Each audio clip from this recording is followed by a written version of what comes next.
आइए एक बहुत इंपॉर्टेंट क्वेश्चन को करते हैं जो एसएससी सीजल 2025 में पूछे गए पैटर्न पर बेस्ड है।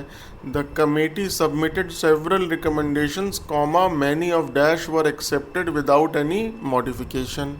अब इंग्लिश ग्रामर में जैसा हमने पहले भी पढ़ा है कि जो क्लॉज है वो दो तरह का है, एक है रिस्ट्रिक्टिव क्लॉज और एक है non restrictive clause.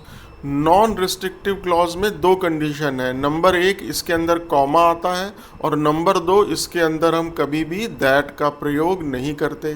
Restrictive clause वो होते हैं जिनमें कॉमा का प्रयोग नहीं होता। अब इसमें देखिए आप कॉमा का प्रयोग हो रहा है, इसका मतलब पहली बात तो ये नॉन रिस्ट्रिक्टिव क्लॉज है और दूसरी कंडीशन इसके अंदर कभी भी दैट नहीं आता तो दैट हट गया।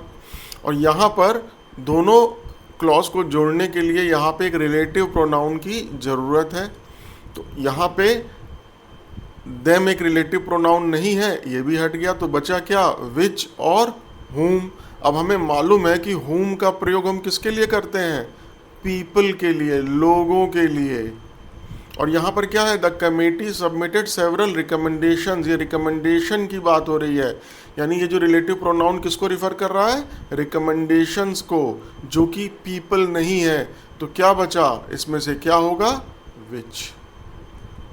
तो सही आंसर क्या है, सी।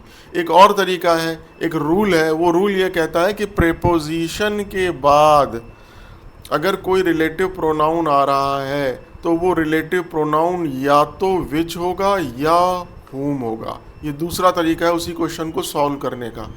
तो प्रीपोजिशन के बाद अगर कोई रिलेटिव प्रोनाउन आ रहा है वो या तो विच होगा या हुम होगा, इसके अलावा कुछ नहीं हो सकता।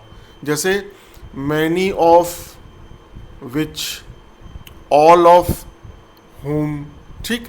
अब जैसा कि मैंने पहले बताया कि हुम का प्रयोग होता है पीपल के लिए और यहाँ रिकमेंडेशन है, तो बचा क्या, विच, तो यहाँ विच ही होगा, ठीक है। ये देखिए प्रीपोजिशन है ना, इसके बाद रिलेटिव प्रोनाउन आ रहा है, वही रूल है। तो दोनों में से जिससे भी आप सॉल्व कर सकें। आइए अपने क्वेश्चन पे आते हैं। The finance minister statement was laden with caveats, none of the dash were explained. Caveats मतलब कंडीशन। अब नन ऑफ प्रीपोजिशन के बाद आ रहा है, क्या हो सकता है, या तो विच या हुम, और हुम हो नहीं सकता क्योंकि हुम पीपल के लिए आता है, यहाँ बात हो रही है केवियट्स की, तो बचा क्या, विच। तो आंसर सही क्या है यहाँ पे, which. Thank you so much.